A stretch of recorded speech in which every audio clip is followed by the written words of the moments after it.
Hello YouTube, welcome to my channel. My name is Kasha and welcome back to another Thriller Thursday. 2, 3, 4. 1, 2, 3, 4. 1, 2, 3, 4. Turn the beat back. If you're new here, hello. My name is Kasha. Welcome to my channel.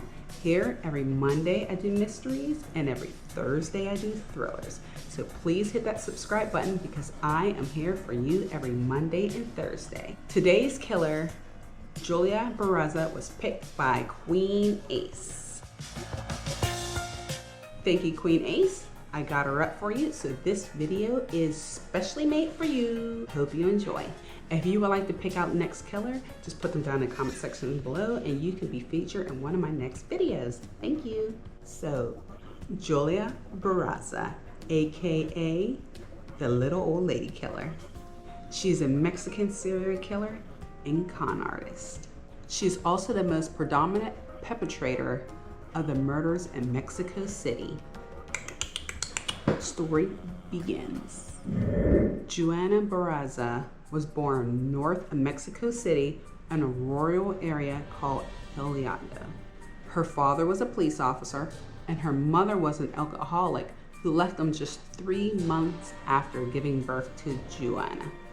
Juana never learned how to read or write, and she had a rocky relationship with her mother. At the age of 12, Juana's mother pimped her out to a man named Jose Luego for just 3 beers. Luego would abuse Juana for the next 4 years, impregnating her twice, once at 13 and again at 16. Both pregnancies resulted in miscarriages. Juana left for Mexico City after her mother died of cirrhosis. There she underwent several failed marriages and had 4 children from them. Her first child died in a gang shooting when he was only 24 years old. During the 1980s and 90s, Juana held a variety of jobs and toured central Mexico as a professional wrestler under the ring name of La Dama del Silencio, the Silent Lady. In 1995, short of cash after the birth of her 4th child, she began to steal items from shops, then later evolved to burglarizing homes. In 1996, she hatched a plan with a friend, Araceli Tapia Martinez, to steal from the elderly. The two dressed in white clothes and pretended to be nurses in order to gain access to homes of elderly people living alone, robbing them once they were inside. However, her friend Araceli was also in a relationship with a corrupt federal officer, and they set Juana up demanding 12,000 pesos in return for not arresting her. Brutal murders of elderly people in Mexico City began to increase in 1998, fueling press speculation about the existence of a serial killer dubbed El Mataviejitas. And I know I probably butchered that. All of Juana's victims were women aged 60 and over, most who lived all alone. She bludgeoned or strangled her victims and afterwards would rob them. Police reported that there was evidence of abuse in a number of cases. Bernardo Batiz, the chief prosecutor of Mexico City, initially profiled the killer as having a brilliant mind and being quite clever and careful, and probably struck after a period of gaining trust from the victims. Officers investigating suspected that she posed as a government official offering the chance to sign up for welfare programs. The search of Juana was complicated by conflicting evidence. At one point, the police hypothesized that 2 killers might be involved. Then, the odd coincidence distracted the investigation.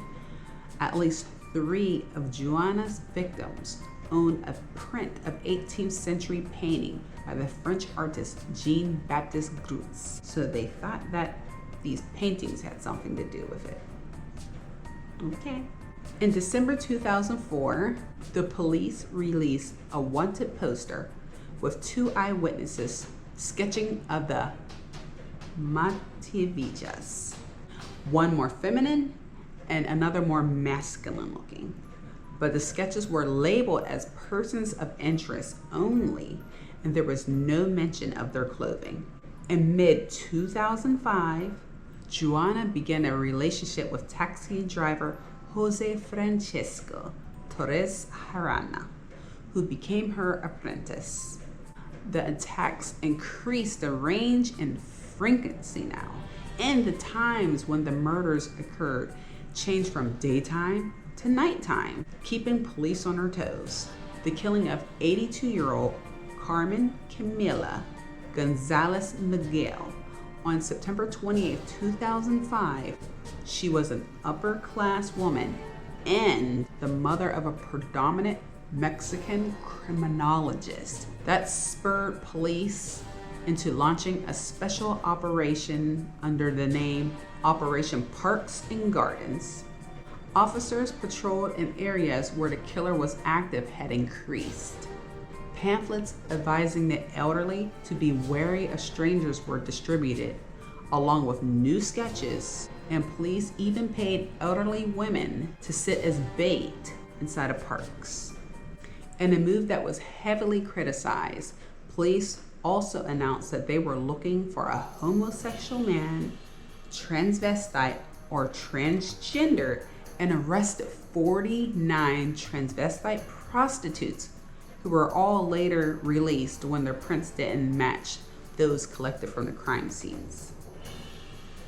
The police also requested collaboration from the French police under the belief that the killer was similar to homosexual serial killer Thierry Palin, aka the Monster of Montmartre. The murders seemed to cease after October, having investigators consider the killer had committed suicide. However, a major breakthrough in the case occurred January 25, 2006, when Juana was seen by a tenant as she left the murder scene of landlady Ana Maria de los Reyes Alfaro. Alfaro, who was 82, had been strangled by a stethoscope, and Juana was arrested by a passing patrol officer. Even though Juana was illiterate, a search of her home found a trophy room with newspaper clippings of murders along with objects taken from the victims. They also made Juana pose next to a bust and eyewitness sketchings of the Mataviejitas. This was criticized as misleading to the public into thinking that police were on the right trail the whole time to finding Juana. But in reality, Juana had just been previously at a police station just the week before and was even interviewed by a TV program about wrestling just right before her arrest, all without arousing suspicion. Spring 2008, Juana was tried for 30 murders. She admitted to only one because she knew that if you don't admit to the murders, they can only pin you to the ones they can actually connect you to by using evidence. So she only committed to one and told police that her motive was lingering resentment regarding her own mother's treatment of her. Juana was found guilty of 16 out of 30 murders and 12 robberies. The convictions were mostly murders she could be tied to through fingerprint evidence. Juana was sentenced to 759 years in prison. However, the maximum sentence in Mexican law is 60 years. Her sentence will be over in 2058, and she will be 100 years old, a whole century. So, what did you think of Juana Barraza? Do you think her upbringing had anything to do with these murders? I mean, bad or not, I don't see why she would take it out on all these other women that had nothing to do with her upbringing. But I would like to hear your thoughts down below, please. And if you did not hit that subscribe button, please make sure you hit that subscribe button, because once we reach 1,000 subs, I am going to have a nice giveaway. And I will see you all in my next video.